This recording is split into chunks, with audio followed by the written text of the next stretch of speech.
This bonus episode of The Kevin Roberts Show is a rebroadcast of the Federalist Radio Hour, where the Federalist political editor John Daniel Davidson spoke with Kevin about his work at the Heritage Foundation, his experience as a D.C. outsider, and his vision for a better America. Enjoy.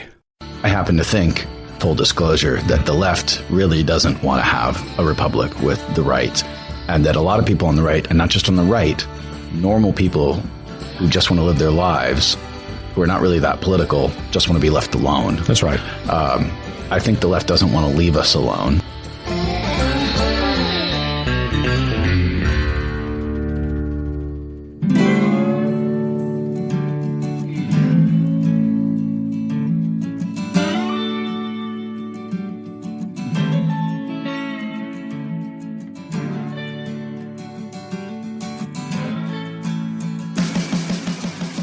Welcome to another edition of the Federalist Radio Hour. I'm John Davidson, political editor at the Federalist, and I'm joined today by Kevin Roberts, CEO of the Texas Public Policy Foundation and incoming president of the Heritage Foundation in Washington, D.C. We're speaking today in Austin, Texas, from TPPF's offices, where, full disclosure, I used to work some years ago before Kevin came on board as CEO here. Kevin has been heading up the Texas Public Policy Foundation since 2016. Thanks for joining us today, Kevin. John, thanks for having me. We've become better friends over the last few years, see each other at church occasionally here. Big fan of your work and, of course, the Federalist. I've been looking forward to this interview. Very good. Well, the big news, not just for you and your family, but for the conservative movement, the Heritage Foundation, is hard to think of a bigger name in the conservative movement than Heritage. They've been around for so long. They're kind of iconic. And their announcement that you were going to be their new president pricked up a lot of ears, including mine. And I'll tell you why, and then I'll ask for your response. From my own perspective, and from the perspective of a lot of people on the right, the Heritage Foundation has been something less than what we all hoped it would be, I would say, over the past decade or so. It has come in the minds of a lot of conservatives to sort of embody a kind of calcified, outdated, outmoded way of approaching politics and policy that's very Washington-centric, very inside the beltway, very maybe unimaginative in policy solutions, and seemingly less and less relevant to what is happening in the country and the tectonic shifts that are taking place, that have been taking place, especially since the rise of Donald Trump in 2016 and everything that's happened since then. So for Heritage to announce that Kevin Roberts from Texas, before you were at TPPF, you were the president of Wyoming Catholic College, you're a historian by training, that this, you couldn't be more of an outsider to the DC kind of heritage scene and brand, that you were going to head up Heritage. I think, and a lot of people think, that it signals maybe a shift at Heritage, that maybe they realize some of the things that I'm talking about, and that what the conservative movement needs and what America needs right now is outside the beltway thinking, and not this DC centric idea of what the national policy debate should be. Is that fair? And what's your reaction maybe to some of these criticisms of Heritage that have been, you're no stranger to them. They've been bouncing around for years. Sure. I've heard those, and I'll address them momentarily. I'll just say that I have been clear during the whole process of interviewing with Heritage that I believe, and I say this as a longtime extended family member of Heritage, someone who as a teenager cut his teeth as a young conservative because of Heritage. So there's a lot of gratitude. Sure. That during the process, whomever they hired should be someone from the States. I said that actually sort of against my own interest. I love the job that I currently have. I will love being president of Heritage too.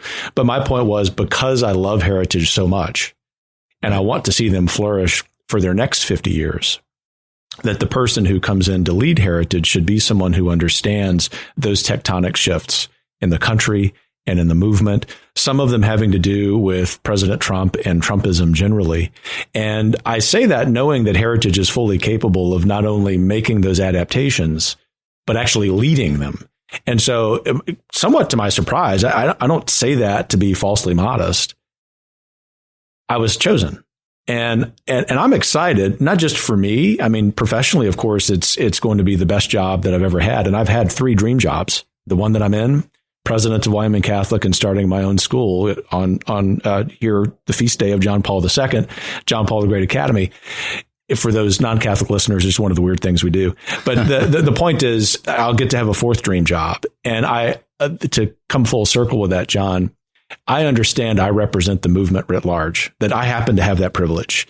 And I don't want to let the movement down in the same way that I don't want to let my soon-to-be colleagues at Heritage down. I don't want to let my colleagues here at TPPF down. And I say that I handle pressure fine. The point is, I think all of this is providential. Not because Kevin has gotten the job, right, but because someone like Kevin has gotten the job at an organization that all of us understand is so crucial to the past and the future of America. You said that you told Heritage whoever was chosen to lead the organization needed to be from the states. Correct. Why did you say that? What do you mean by that? I said that because as a historian, I understand that the philosophical, historical, intellectual roots of conservatism have always been outside wherever power is centralized. I'm a Russell Kirkian at heart, who was a Burkean. And I say that not as labels, both would shun that, but to just full disclosure, I'm an open book, transparent. What I mean by that is conservatism, before it's anything political, before it's anything in policy, is doing our jobs well in our communities. That it really is, as you and I understand, what we call subsidiarity, that the lowest possible level of society should handle problems. And so it's decidedly unconservative for us to think in an almost knee-jerk reaction kind of way that the way to fix this egregious problem we have with a radical leftist agenda all comes from D.C. In fact, the opposite is true. Almost every great policy solution in our country's history has originated in a state. And what I want to do is augment Heritage's understanding of that by bringing my experience there, empowering the people who are there and those whom we will hire and those whom we will hire back to articulate this positive vision for the country and for conservatism that rests in the belief that anything in DC, we must be skeptical of. And I can say that as a patriotic American because our founders understood that. Every generation of patriots has understood that. Is there a risk that these views and this emphasis on federalism and on states and even more on local communities cuts against the grain in a place like Washington, D.C., not just with the left or Democrats, but with establishment Republicans, with kind of institutional Republicans at places like Heritage and AEI? These aren't places that are known for advocating federalism, right?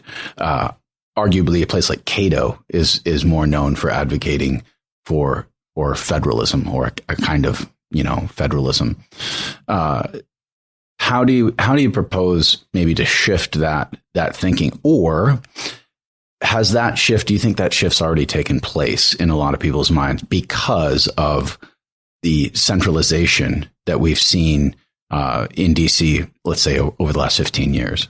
Definitely the latter. If you look at all of the research of Heritage of the last 10 years, when these tectonic shifts have become very clear to astute writers like you, they're completely in line with what I just said about federalism. I think what has happened is that, and there are a lot of dynamics at play, so I'll try not to be long-winded here. A lot of dynamics at the macro level. It's a long-form podcast. Oh man, you invited the wrong guy. You should not tell me that. The point is, I think the big dynamic is that we are in a post-institutional era.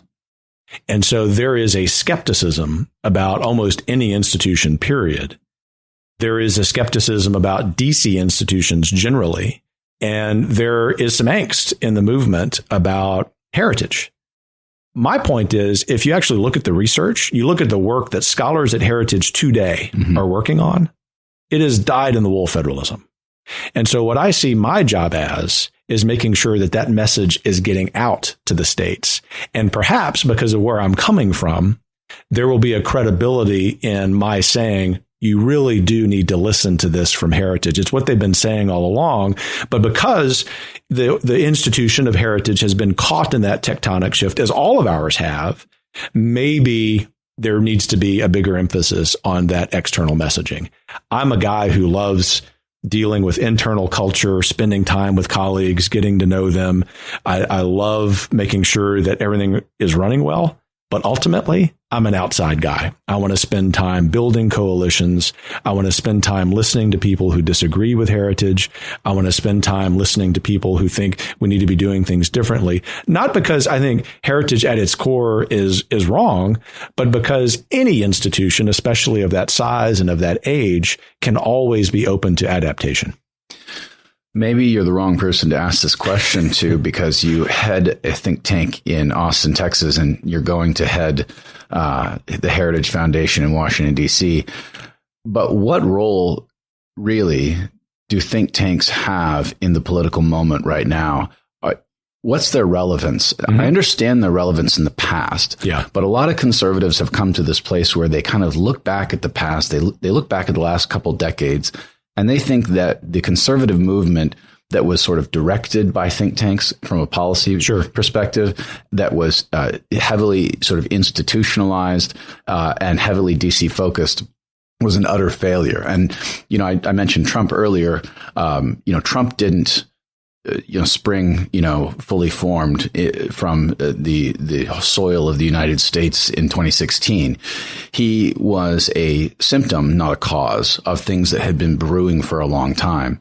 And so all that to say, what is the role that think tanks should have today in the conservative movement, and how is it maybe different than it was in the past, or is it not different? Sure. Great question. Look, I'm an academic, fancy initials after my name, have led a think tank and will lead the greatest think tank here soon. So I may surprise people when I say, in response to your question, that I love the skepticism toward think tanks in your question. I like it because all organizations should constantly be pushed, especially when they claim to be influential. Now, in the case of Texas Public Policy and Heritage, it is true that we are influential. Right. But to get to the heart of your question, John, about the future of think tanks have to change how they do business. I mean, I've been blunt about that explicitly for several years, even before I have the job that I have now. In other words, while there is a role, and it is important to be writing white papers, because that's the intellectual foundation for the policies that grow from that. In other words, President Trump, whom I admire greatly as a man and as a political leader, would not have been able to do what he did without having those white papers, even though President Trump doesn't strike me as someone who's going to sit down at night and read them, not because he's a dummy, but because that's just not what an effective CEO does. The point is, if that's all think tanks are doing in the future, then they're going to be totally irrelevant. And there's going to be a total waste of money for donors to be investing in. The think tank that I've led in the last 5.5 years has completely revolutionized how it does business. We still write white papers. We still bring top-notch academics. In fact, we've recruited a lot in the last 2 years. Those papers are important. But what's equally important is that you invest as a think tank in your communications department to help you understand how you take those ideas that are kind of esoteric and academic and disseminate them to a wider populace. And then the final thing that we've done here at TPPF, and that Heritage is doing, but you're already developing an inkling we're going to be doing more of, is making sure that activists, grassroots, just common people have at their fingertips the intellectual ammunition they need to tell our elected policymakers what they must do. Not, this is what we're asking you to do, what you must do. I don't mean that in an ugly way. That's not my style. It's not Heritage's. It's not going to become ours. But in a way where the elected policymakers have no choice but to do what is right. If we achieve that in D.C. with the Heritage Foundation, this country is going to end or begin a golden era. We've been able to do that here at Texas Public Policy, which is not to overstate our influence, but I think you talk to anyone in this town, in this state, and they will tell you, if TPPF says it's so, We might disagree with it, but we know that it's something we have to respond to. In a way, helps drive the conversation. That's right. And controls the conversation from a policy perspective. That's right. There's a sense in which, I've watched you do this at TPPF over the last 5 years or so, that think tanks kind of have to become media organizations. That's really right. They have to do more than just produce white papers that maybe sit on a shelf and nobody reads. That's right. Which is sort of the old model of a think tank, that it was a repository for academic knowledge that maybe some committee staffers, leafed through. But it seems like, and to Heritage's credit, they do have a growing media presence over the past few years that I do think has helped get their message out there more and more. But there is still this legacy image of Heritage as this DC focused thing. So I want to talk more about federalism and specifically about Texas. You've been at TPPF for 5 years now, and Texas has always kind of been at the heart of a lot of these tectonic shifts in American politics. But it seems to be even more relevant now, whether you're talking about the border or abortion or election integrity, or just the economy in generally. The Texas economy is 11th largest in the world. What are the lessons that you're going to bring to Washington, D.C., specifically from Texas, and what is the relevance of the place of Texas in the sort of political economy of America right now? Sure, man, I love that question. The first part of it is about the lessons that every single one of those legislative victories you mentioned, and we did have a legislative victory with the border. I mean, it remains a crisis because the Biden-Harris regime is evil. But the point is, every single one of those came by TPPF helping to build a coalition. And Heritage does that. So that's going to be an easy lesson to take there. But I'm going to really make sure that it's energized. And as I mentioned to one of my soon-to-be colleagues yesterday, Heritage is often called the mothership of our movement. I think that's true. I want to put rocket boosters on the mothership. That's what we're doing. And the following is also true about Heritage. It's certainly true about Texas public policy, that you don't worry as the head of the organization about taking credit. The scholars at Heritage don't run around saying, oh, that was ours. We get credit. Let the elected guys and gals do that. They have hard jobs. We pick on them, but they have hard jobs. And they love taking credit. And they need to. And if they're passing good bills, then they ought to. We want them reelected, right? And so, and the third thing is being optimistic. And I don't do hollow optimism. In fact, I'd rather hate it. But I'm really optimistic. I'm going to get to the second part of your question about the future of America, because what I see is that conservatives, libertarians, people who are center right, who don't know what label they want to use to describe themselves, all understand that Washington has failed us. Both political parties, or I should say the establishment of both political parties, have failed us. You know why? Because they're drunk on power. And conservatives have always scrutinized that. We've always been very skeptical of that. And Texas is the great reminder of that.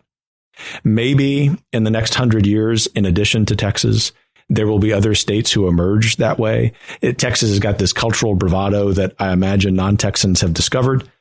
I will have a little bit of that because it's just sort of how I operate. But the point is, D.C. has always been at its best in a policymaking way when folks from every state have said, no, we're not doing it the way it's always been done.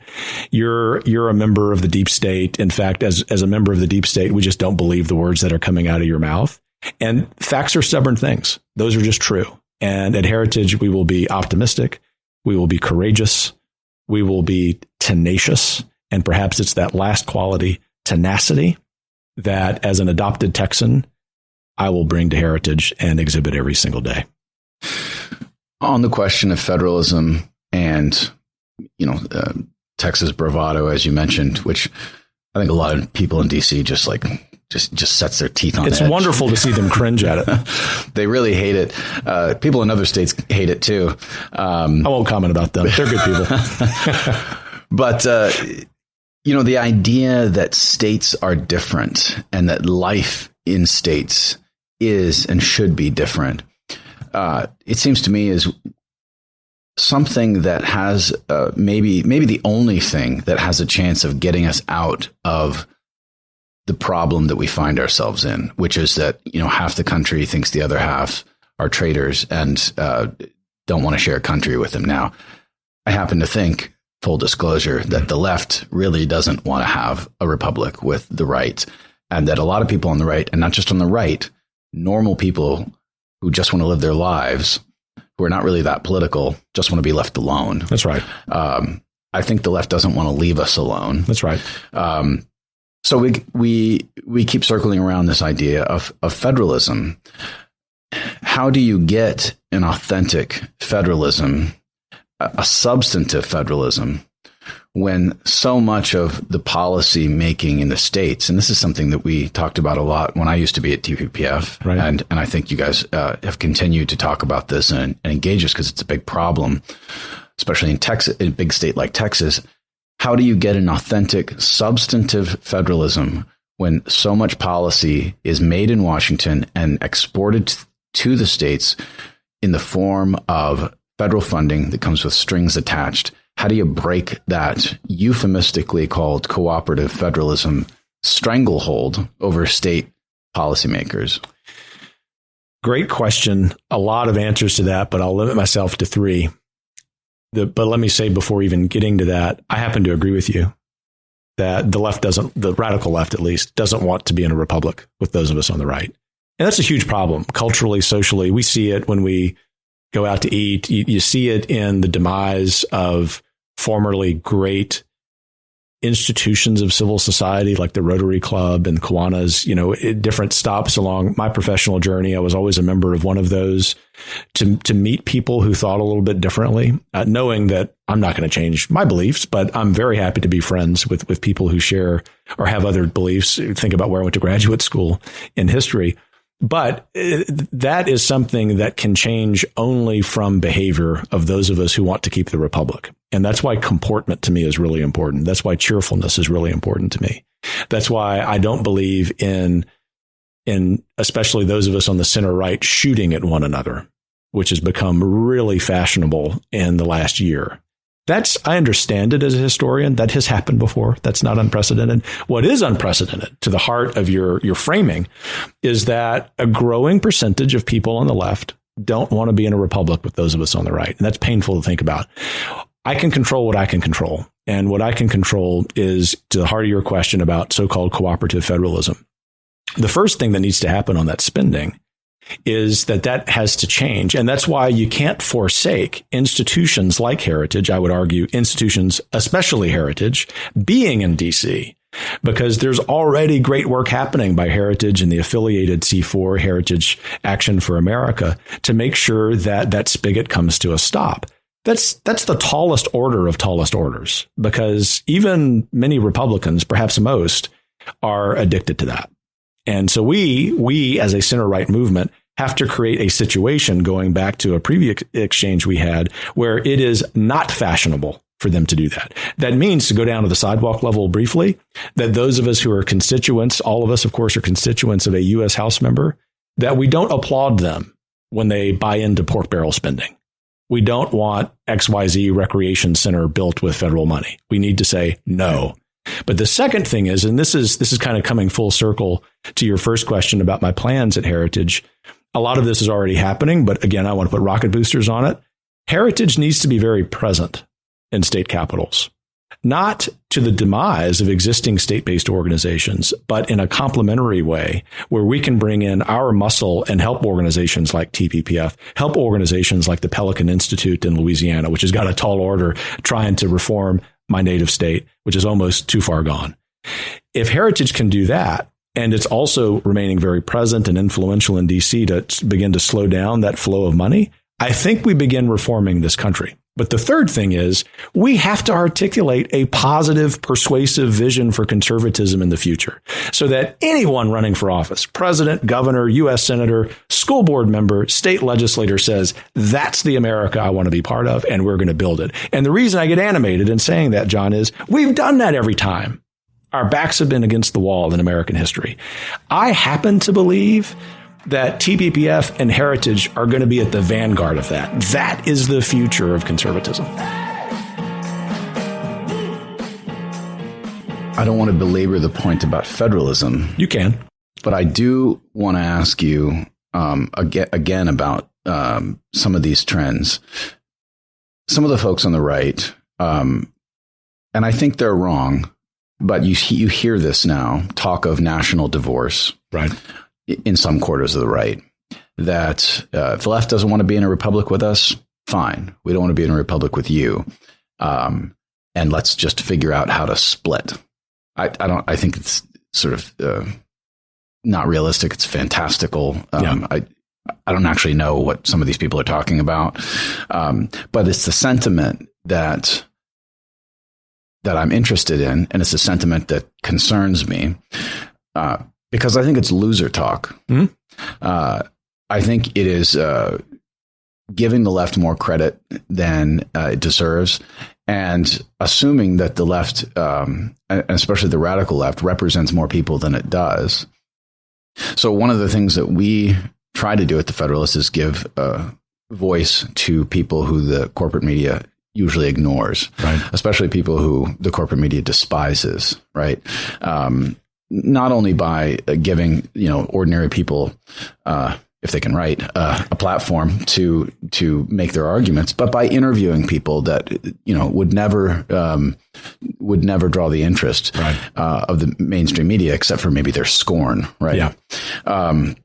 But on this question of national divorce and the kind of defeatist undertones to it, I like what you're saying about being optimistic and having a vision, because it seems to me that the antidote to loser talk is articulating a vision for America that isn't maybe traditionally Republican, right? That's right. Because one of the problems with a traditionally Republican or establishment Republican vision of America is that it was too much focused on corporations. It was too much focused on, spending bills and deficit spending and these really kind of abstract things that are important, but don't capture the imagination of ordinary people and may not affect their lives in ways that really kind of hit home, that make them care. Right. So how do you go about communicating that from the perch of a institution that traditionally really was focused on these more macro 50,000 foot level things about spending and tax policy and maybe fairly or unfairly was too associated with the Chamber of Commerce. A lot of conservatives and normal people feel like corporations hate them and that a lot of them are evil and that a lot of them hate America. And have, there's maybe some confusion as to why we should coddle these corporations anymore, or why we should court their favor or do them any favors. What's your response to that? Well, I'll start by saying that one of the biggest mistakes conservatives make is allowing radical leftists to live rent-free in our heads. I just came out of the last class that I will teach here at TPPF called Philosophy of Freedom, where I was speaking with the interns about the Declaration of Independence, and we got into a policy conversation about critical race theory. And these are all college students, very bright college students. And I said, y'all do realize that critical race theory is the project of a very small group of people, almost all of whom are white, college-educated elites who live on either coast. And there was a pause. And they said, we hadn't thought about that, but everyone who's called us an oppressor is a white, college-educated, so-called elite. And I said, you need to remember. And very well off. And very well off, very privileged. And I'm going to come back to that point in a minute. But to complete that one before moving on, that you could see a change in their body language that, this isn't 60% of people against us. This is like 2 or 3%. And it's meaningless. And so why do we accept their narrative framing? And it goes straight to the heart of your point. You can see, you want the headline on what I'm going to do at Heritage, articulate a positive vision for conservatism that Heritage and hopefully hundreds of other groups will participate in, that most importantly helps to rejuvenate our belief in American society. As a result of that, we're going to have elected leaders that we can really believe in again.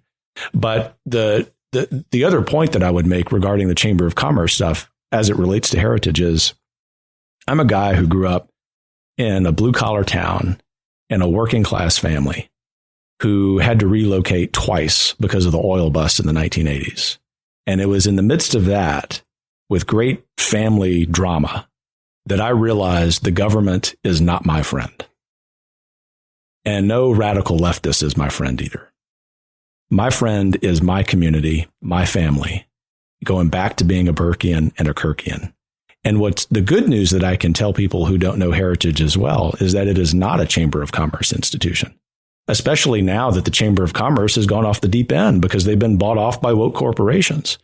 And if you need any, someone saying, well, Kevin, I'm still skeptical of that, read a little bit about me, including explicit statements I've made about corporate America the last week. Those are not out of step with where heritage has been. But it goes back to the point that we at Heritage need to tell the story a little bit better, right? Almost every organization can say that. I can say that, blaming myself here at TPPF. But let me end with this before you move on, John, and say that I understand the sentiment that people have about hating more and more of corporate America because it's correct. So much of corporate America is an enemy to what we believe. And they kiss the ring of the woke radicals when they shouldn't. Those woke radicals by number are not a threat to them. Look at what, just to use a popular culture example, look at what In-N-Out Burger of all companies did, based in California. So we're just not participating in this overwrought COVID nonsense. Guess what's happened at In-N-Out Burger locations all over the country? You can't get a hamburger. That's the lesson, right? And that's the kind of way that conservative institutions like Heritage need to talk. We have to continue to fight the taxing and spending battles because there actually aren't many good institutions on the right doing that. It's that in addition to doing that great work, we have to be with the sheep being people like me in Texas and Alaska and New Hampshire and Florida and Utah, every single state. That has got to be the model for us. Since you brought up critical race theory, I want to shift as we sort of, away from federalism. Mm-hmm. Are you sure you want to do that? We are in Texas, so I had to spend some time on it. But, I want to ask you about this debate on the right. Mm-hmm. This sort of debate that a few years ago was, maybe ridiculously characterized as sort of like Amariism versus Frenchism. Agree. It got I think the debate got distracted by the personalities of those two people. Agree fully. Somewhat. But there was a substance to it that remains very relevant, and we can kind of trace really obvious fissures on the right by looking at it.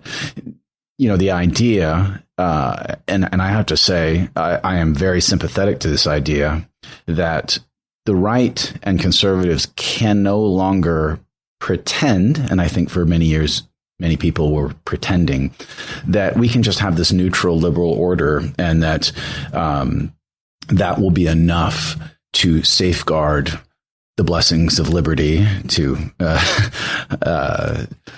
but it will be enough to preserve the republic, and it'll be enough to preserve the American way of life, and it will be enough to preserve the little platoons in their independence. And it will be enough for families to be able to raise their children as they see fit. That it was a kind of an illusion. And it turns out an appalling illusion. Yeah. And that it's not enough to maintain this idea that we just need a neutral public square, and that drag queens have every right to go to the library and read to little kids and expose them to inappropriate content. And, they have their story hour, and the conservative Christians have their story hour, and let the best story hour win. Right. Screw that. Right. Yep. That was never true. But a lot of the conservative movement bought into it, kind of the libertarian mm-hmm. Republican wing of the conservative movement.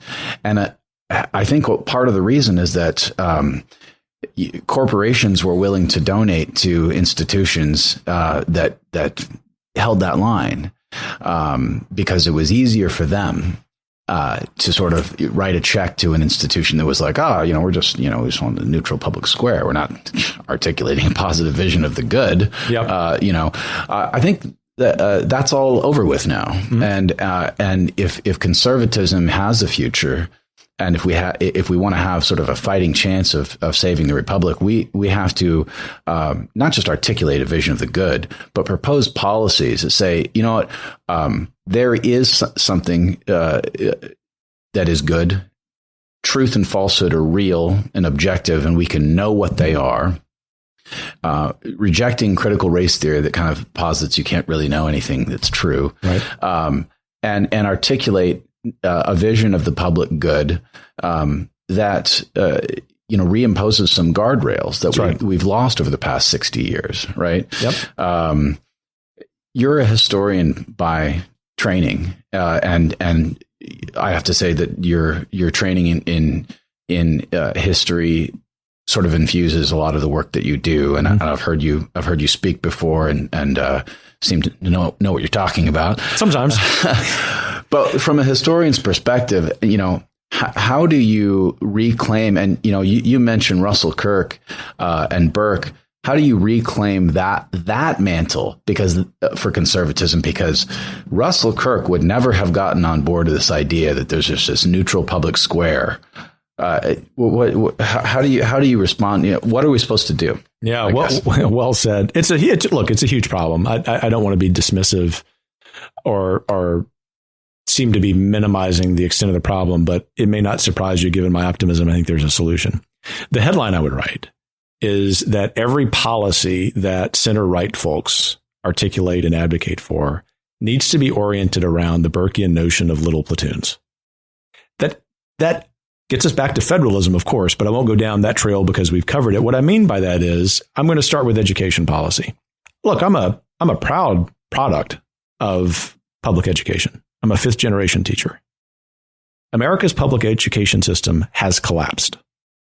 It is not collapsing present tense. It has collapsed. A skeptic may say, oh, come on, Roberts, look at all the pretty buildings. That's exactly the point.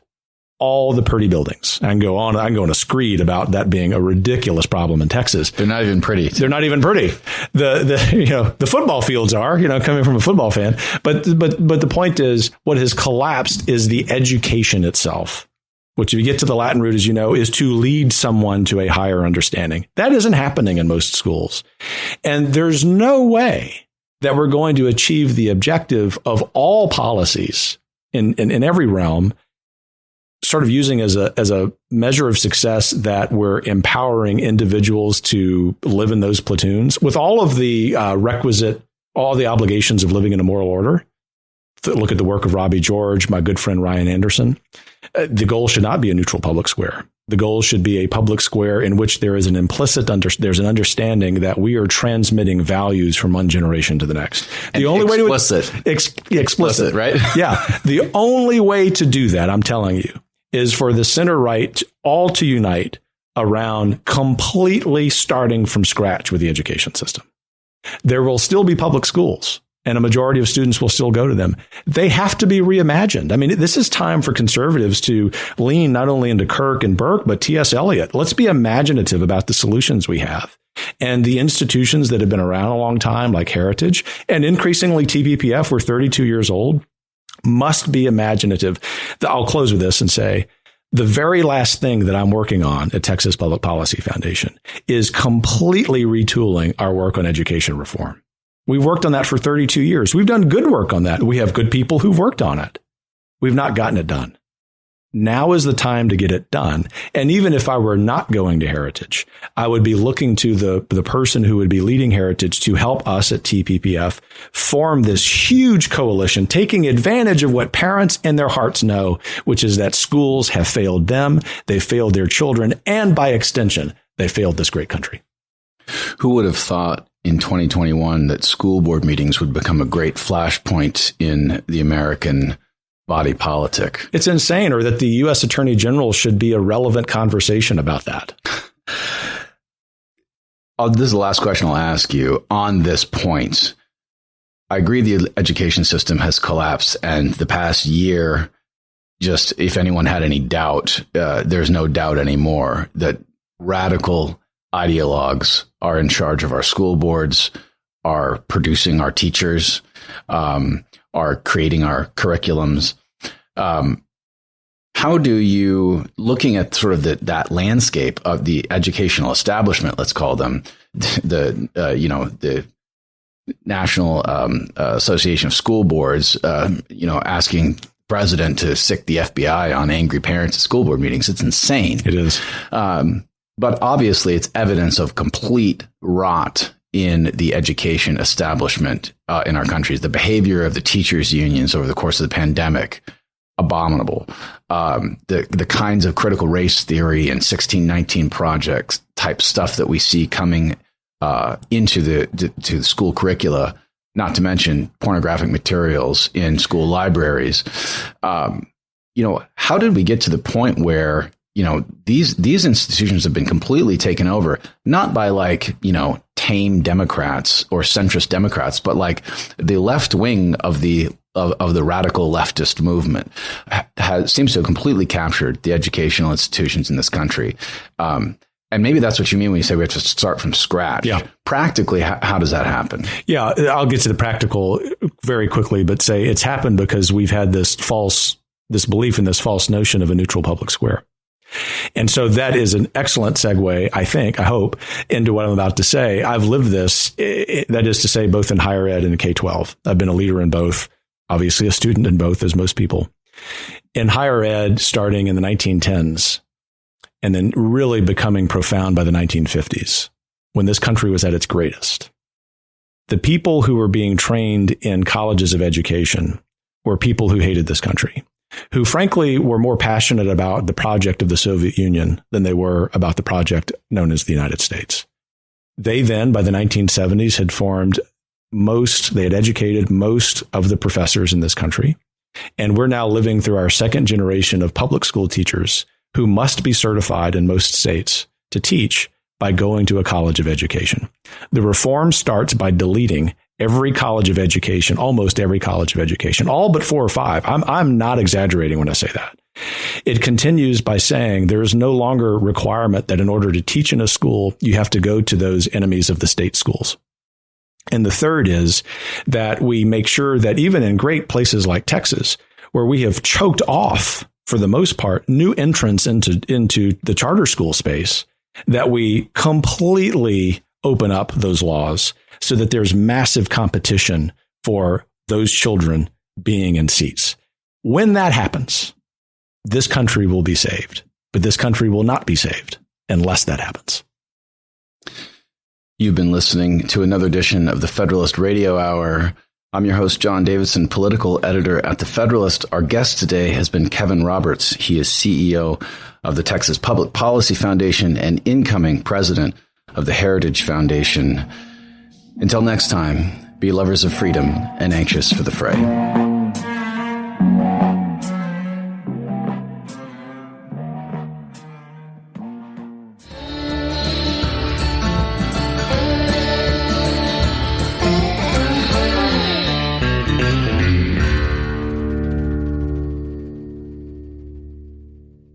The Kevin Roberts Show is brought to you by more than 500,000 members of the Heritage Foundation. The executive producer is Crystal Kate Bonham. The producer is Philip Reynolds. Sound design by Lauren Evans, Mark Guiney, and Tim Kennedy. For more information and to subscribe, please visit heritage.org.